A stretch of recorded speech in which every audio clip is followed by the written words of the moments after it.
Baik, Assalamualaikum warahmatullahi wabarakatuh. Perkenalkan, nama saya Fajar Nafi Alangga. Saya mempunyai NIM 8040190101. Di sini saya ingin sedikit menjelaskan tentang bab 9 dan bab 10 tentang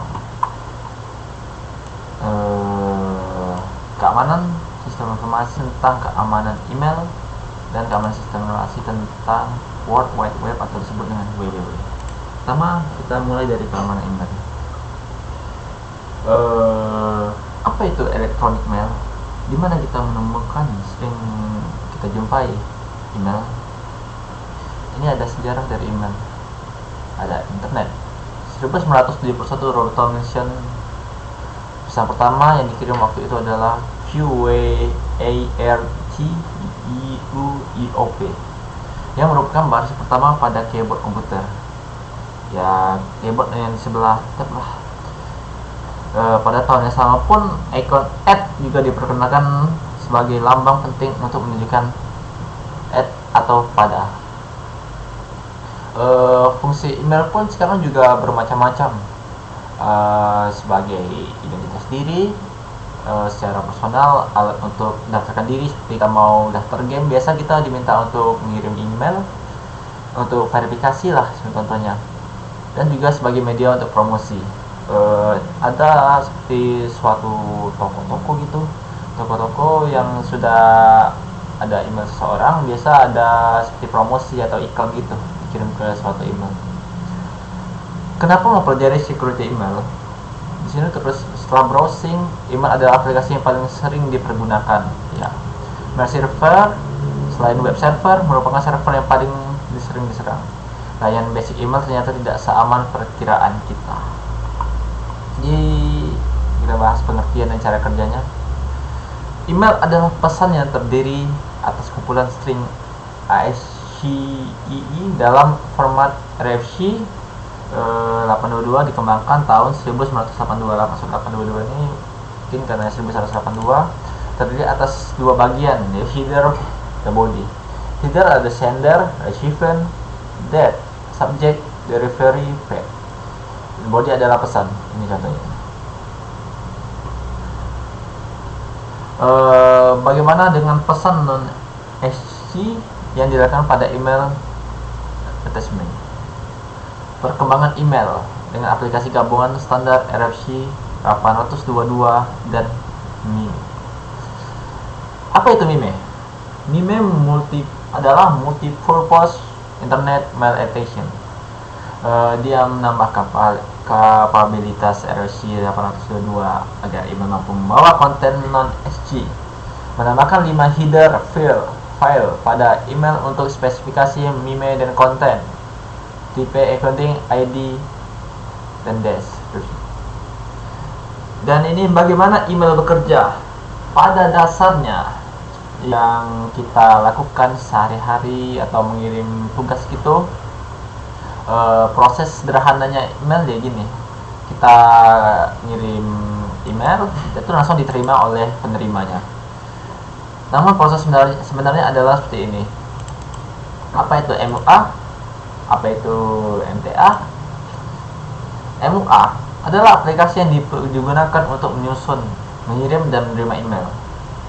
Contoh MUA misalnya adalah Yahoo, Gmail, Outlook, dan layanan email yang lain.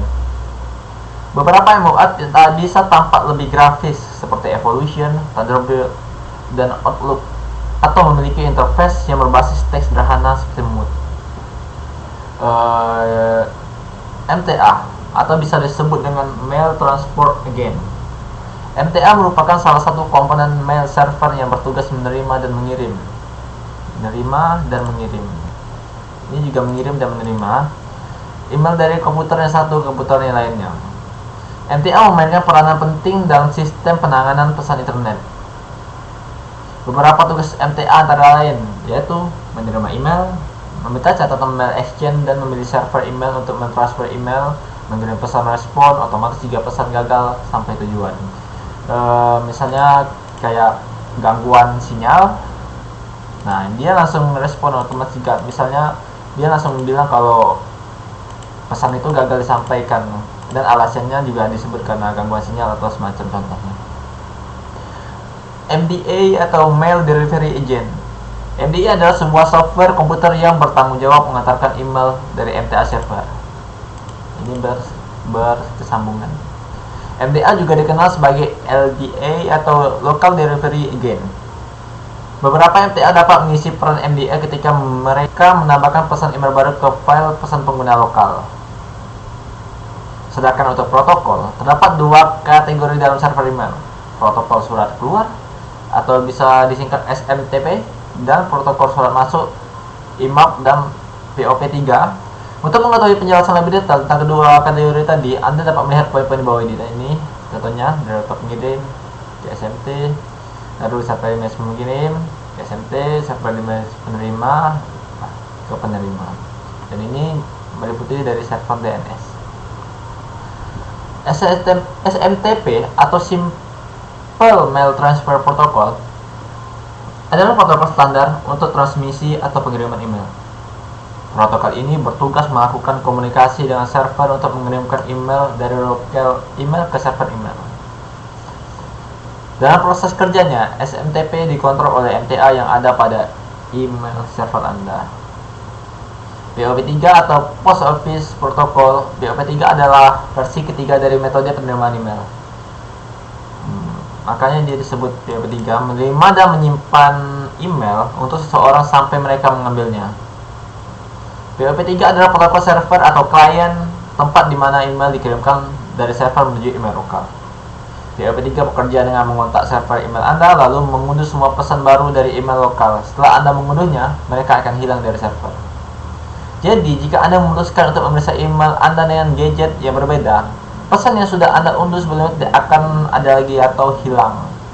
Itulah mengapa ada baiknya untuk melakukan backup.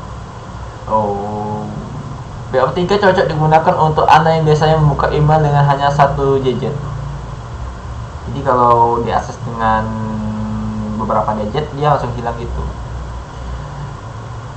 IMAP atau Internet Message Access. IMAP memungkinkan Anda dapat mengakses email Anda dimanapun Anda berada. Biasanya diakses melalui internet. Ketika Anda membaca email menggunakan IMAP, Anda sebenarnya tidak mengunduh atau menyimpannya ke komputer, tapi membacanya melalui server. Untuk Anda yang sering berpergian dan sering menggunakan berbagai gadget untuk mengakses email, kami sarankan untuk menggunakan service email berbasis IMAP. Ini seperti biasa yang ada di mail-email, misalnya ada orang ngirim dan dia simpannya langsung mengunduh dan menyimpannya ke komputer, tapi kita harus membacanya melalui webnya, begitu.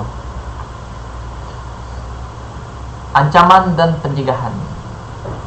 Ancaman kejahatan email. Penggunaan email perusahaan pada umumnya bertujuan untuk memisahkan urusan pribadi dan urusan pekerjaan agar terlihat profesional dan terpercaya di hadapan mitra bisnis, untuk meningkatkan produktivitas perusahaan serta sebagai komunikasi formal bisnis. Jenis penipuan dengan memberikan tawaran melalui email kepada orang lain dengan menyamarkan pengiriman dan mengirimkan sebuah virus disebut sebagai kolaborasi antara phishing dan malware propagation. Ada 5 ancaman pada email. Yang pertama ada spamming, scamming, phishing, malware propagation, dan spoofing. Spamming. Apa itu spamming? Secara umum, spam berisikan konten-konten tentang promosi berbagai produk barang dan jasa. Biasanya yang banyak kita kenal sebagai spam adalah inbound spam atau spam yang masuk ke mailbox kita. Kalau kita lihat flow-nya, spam itu dibagi menjadi inbound spam dan outbound spam. Inbound spam yang biasa kita kenal ini adalah email sampah yang perlu difilter agar storage email kita tidak cepat penuh dan informasi penting tidak terlewatkan.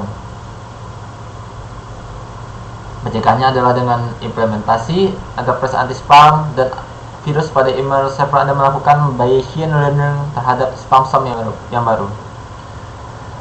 Outbound spam adalah kegiatan pengiriman spam yang dilakukan oleh mail server Anda. Pengiriman spam ini dilakukan oleh akun email yang telah mengalami security breach sehingga dapat diakses oleh peretas untuk mengirimkan spam menggunakan akun email tersebut.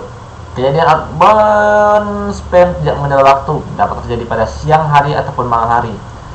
Kita dapat bayangkan pada tengah malam, akun email kita tiba mengirimkan ribuan email bahkan ratusan email per jam. Apa yang akan terjadi? Server email akan sibuk melakukan pengiriman banyak email.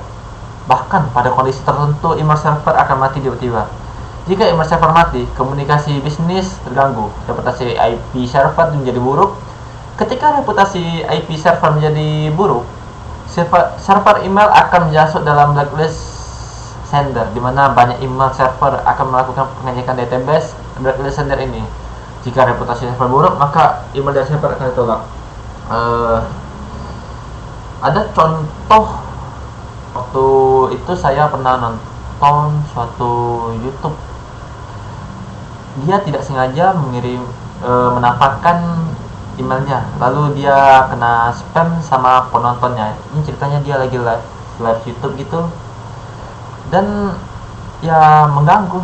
Itu termasuk ancaman juga, termasuk ancaman kayak kalau email sudah tersebar atau email itu banyak yang mengganggu gitu, ya seperti yang dibilang tadi, kalau bisnis, misalnya punya bisnis akan terganggu, komunikasi dengan seseorang terganggu, dan ya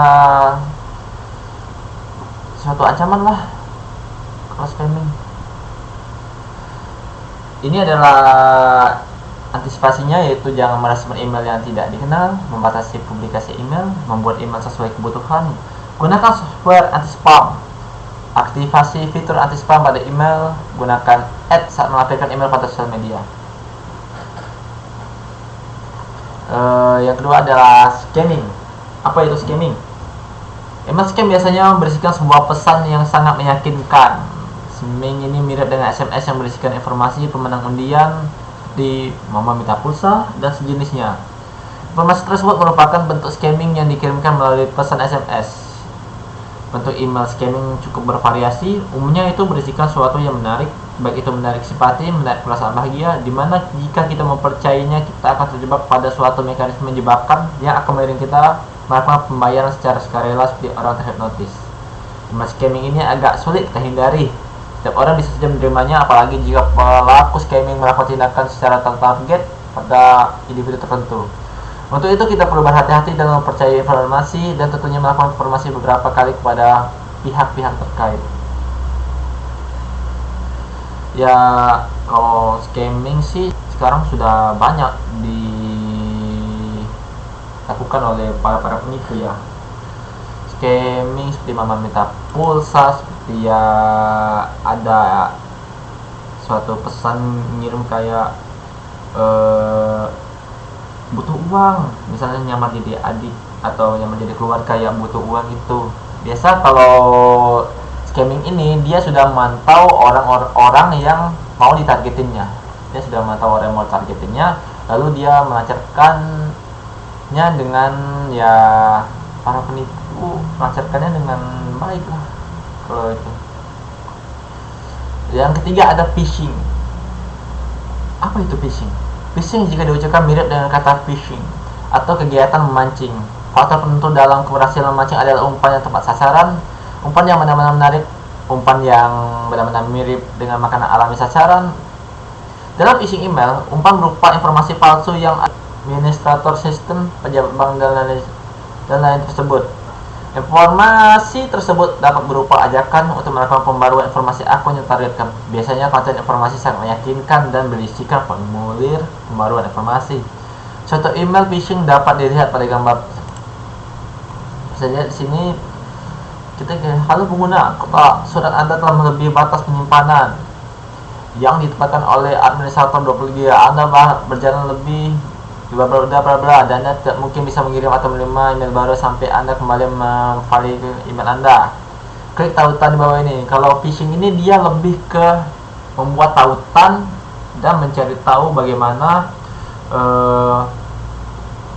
isi email.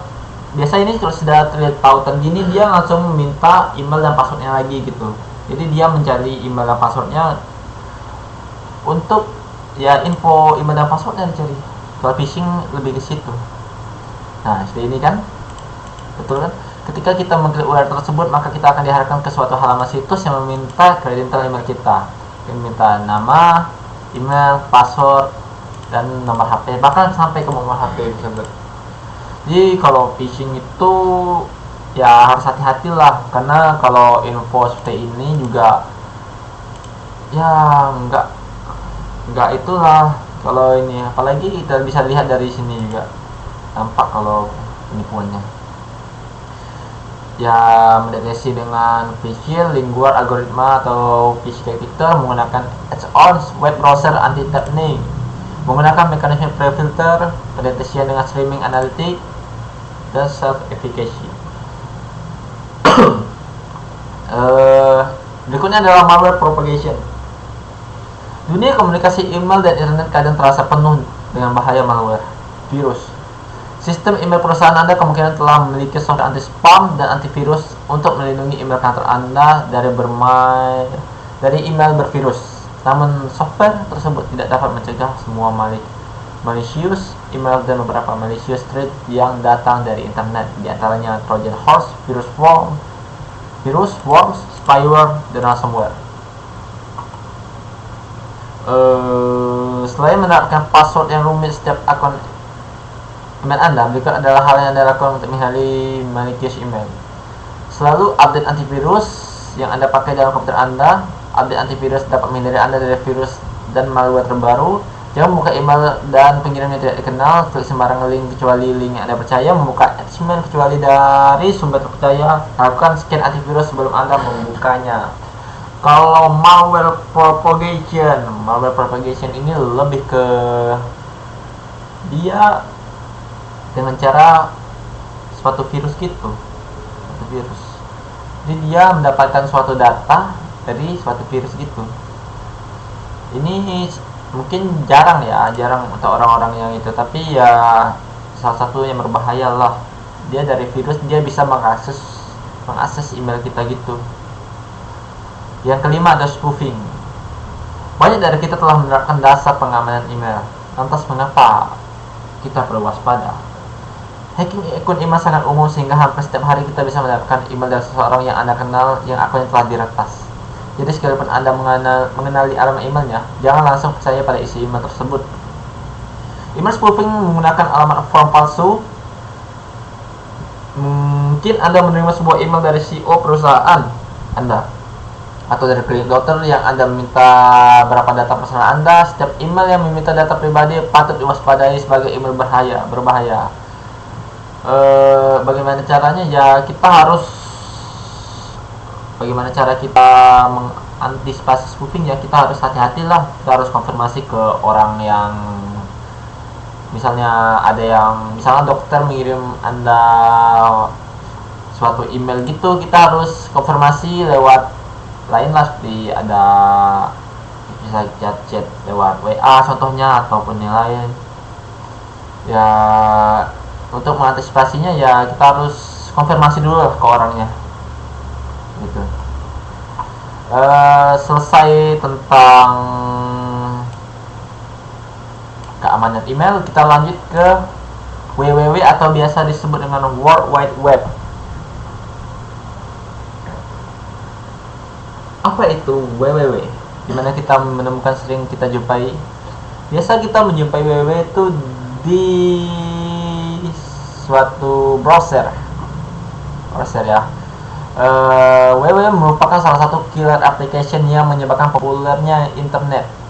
www dikembangkan oleh Tim Berners-Lee ketika bekerja di Kearns atau di negara Swiss. Kehebatan web adalah kemudahannya untuk mengakses informasi yang dihubungkan satu dengan yang lainnya melalui konsep hypertext. Informasi dapat tersebar di mana-mana di dunia melalui hyperlink. Informasi lebih lengkap tentang web dapat diperoleh di link berikut ini ya. Pembaca atau perangkat sistem www yang lebih dikenal dengan istilah browser dapat diperoleh dengan mudah, murah atau gratis. Contoh browser adalah Netscape, Internet Explorer, Opera. Yang sering kita gunakan Steam, ada Opera, ada browser kayak Netscape, ada Internet Explorer, ada Mozilla lah, dan masih banyak lainnya. Kemudian penggunaan program browser ini yang memicu populernya www. Sejarah dari browser ini dimulai dari browser di sistem komputer Next yang kebetulan digunakan oleh Berners-Lee. Selain browser Next itu, pada saat itu baru ada browser yang berbentuk teks atau dalam kurung text oriented seperti line mode browser. Nextcube digunakan oleh tim Berners-Lee sebagai server pertama di World Wide Web. Ini gambarnya. World Wide Web. Berkembangnya WWW atau World Wide Web dan internet menyebabkan pergerakan sistem informasi untuk menggunakan berbagai basis banyak sistem yang tidak terhubung ke internet tapi tetap menggunakan basis web sebagai basis untuk sistem informasinya yang dipasang di jaringan internet. Untuk itu, keamanan sistem informasi yang berbasis web dan teknologi internet bergantung kepada keamanan sistem web tersebut. Arsitektur sistem web terdiri dari dua sisi, yaitu server dan klien. Keduanya dihubungkan dengan jaringan komputer atau komputer network. Selain menyajikan data dalam bentuk statis, sistem web dapat menyajikan data dalam bentuk dinamis dan menjalankan program. Program ini dapat dijalankan di server misal dengan CGI servlet dan di klien atau JavaScript. Sistem server dan klien memiliki permasalahan yang berbeda. Ini ada asumsi dari ini. Server dimiliki dan dikendalikan oleh organisasi yang mengaku memiliki server tersebut. Dokumen yang ditampilkan bebas dari virus, Trojan horse atau etiket jahat lainnya. Server tidak mendistribusikan informasi mengenai pengunjung atau user yang melakukan browsing kepada pihak lain.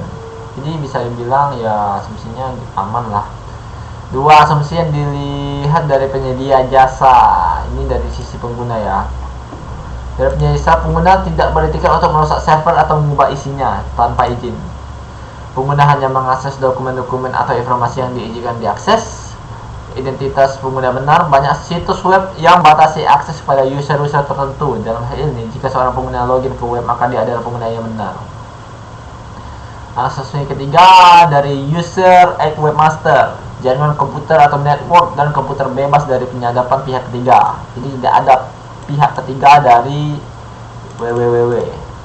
Informasi yang disampaikan dari server ke pengguna atau sebaliknya terjamin keutuhan dan tidak dimodifikasi oleh pihak ketiga. Jadi asumsi dari user webmaster ini tidak ada pihak ketiga dari www gitu. Asumsi di atas bila dilanggar sehingga mengakibatkan adanya masalah keamanan. Keamanan server www atau World Wide Web.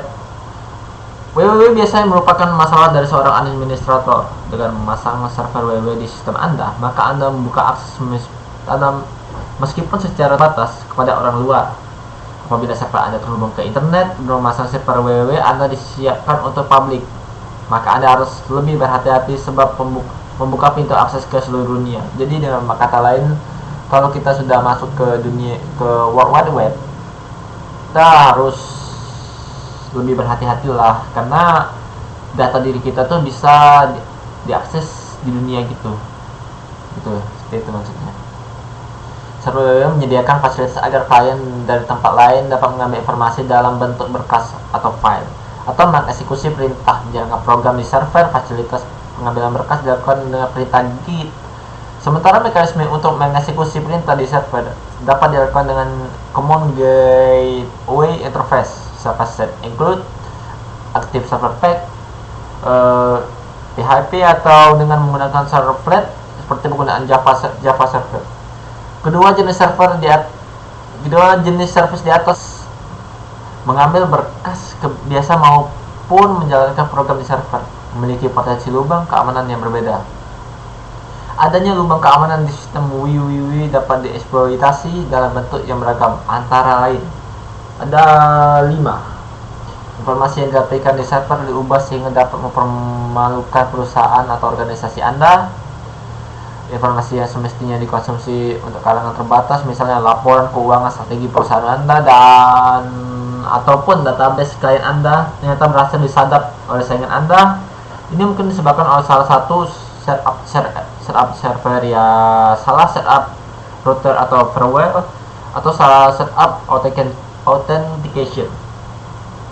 Informasi dapat disadap seperti misalnya pengiriman nomor kartu kredit untuk membeli melalui www atau orang yang memonitor kemana saja Anda melakukan web surfing. server Anda diserang, misalnya dengan memberikan request secara bertubi-tubi sehingga tidak bisa memberikan layanan ketika dibutuhkan. Untuk server web yang berada di belakang firewall, lubang keamanan di server web yang dieksploitasi dapat melemahkan atau bahkan menghilangkan fungsi dari firewall. Ini adalah suatu ancaman-ancamannya lah gitu, ancaman-ancaman yang berbahaya kalau kita mengakses web secara tidak hati-hati gitu. Ini adalah langkah pengamanannya. Satu, membatasi akses melalui kontrol akses, proteksi halaman dengan menggunakan password, secure socket layer, mengetahui jenis server. Ya, itu adalah cara-caranya. Lalu, jadi virus komputer itu apa? Bagaimana cara virus menyerang? Menurut saya, virus komputer itu adalah dimana virus itu adalah suatu data atau aplikasi yang dia bisa menyalin data itu terus-menerus tanpa sepengetahuan kita. Jadi ketika data itu terus-menerus disalin gitu, maka akan merusak suatu sistem komputer gitu.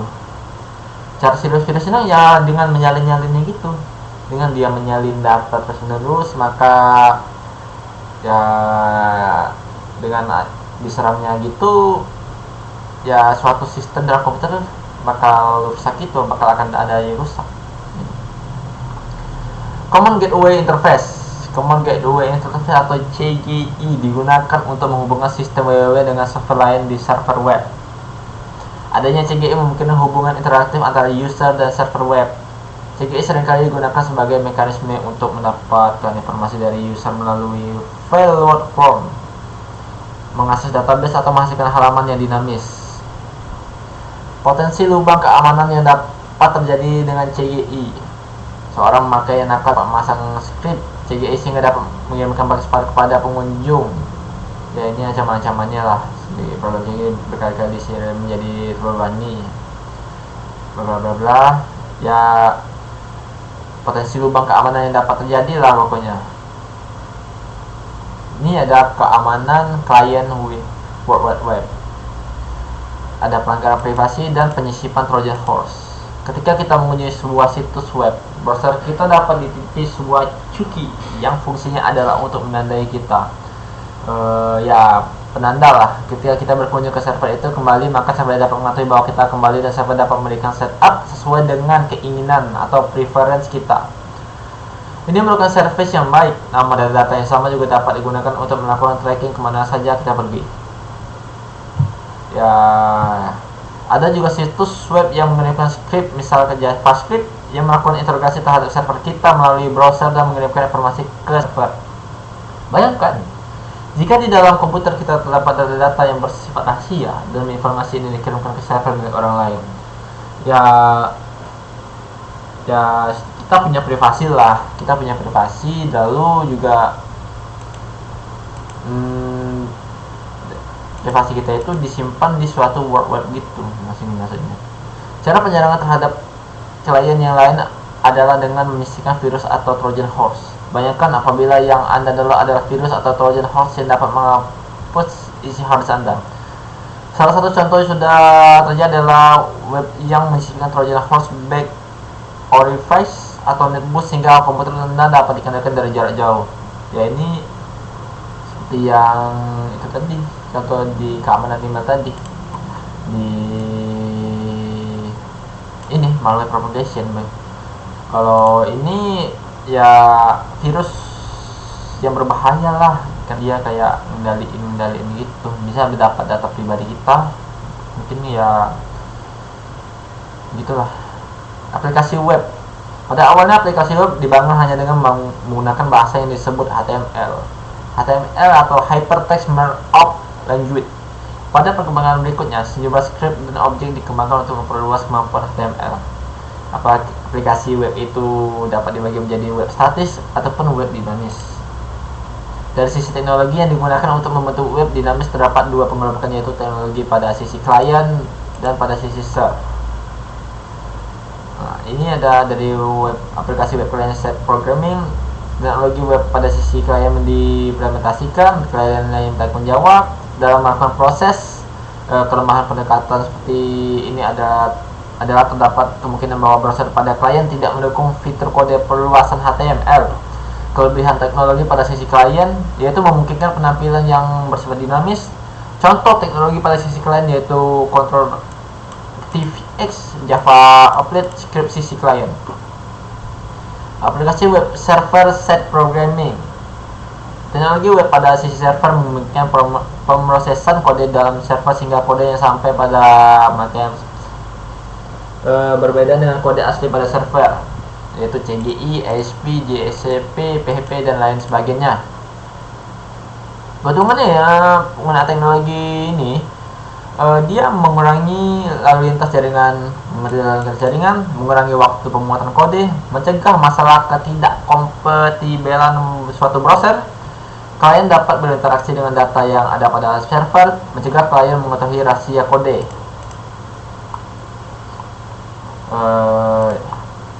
Baik, itulah yang saya dapat jelaskan semampu saya.